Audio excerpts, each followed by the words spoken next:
Welcome to our channel. Today we how to install investment dashboards using Looker Studio step by step clearly.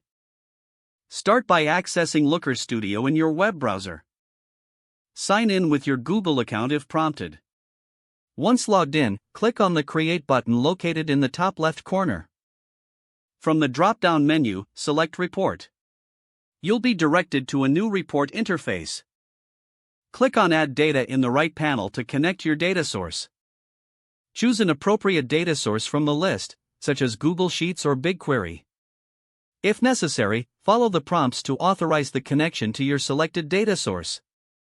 After connecting your data, select the specific dataset you want to use for your investment dashboard.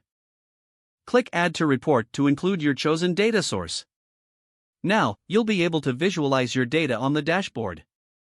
Use the toolbar on the right to add charts, graphs, and tables that best represent your investment data. Select the type of visualization you want to create, such as a time series chart for tracking growth over time. Drag and drop the relevant fields from your data source into the designated areas of your chosen visualization. Customize your charts by adjusting the settings, such as colors, titles, and metrics displayed. To add more pages to your report, click on the plus icon at the bottom of the screen. Continue to build out your dashboard by adding additional visualizations and pages as needed. Once your dashboard is complete, click on the Share button to configure sharing settings. You can choose to invite collaborators or generate a link for public sharing. Finally, review your dashboard to ensure all visualizations accurately represent your investment data. Save your changes to keep your work secure.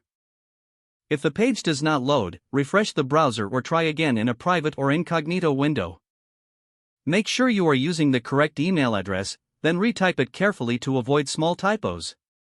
If your password is not accepted, use the reset option and create a new strong password you can remember. Check your spam folder for verification or security emails, then complete any requested confirmation steps. Enable two-factor authentication if available to improve account security and reduce unauthorized access risk. After signing in, review your profile details so your contact information and settings are accurate and current. If you see an error message, note it down and try again after restarting your device and internet connection. Log out when you finish, especially on shared devices, to keep your account and payment information secure. Don't forget to like this video and subscribe to our channel for more step-by-step tech guides.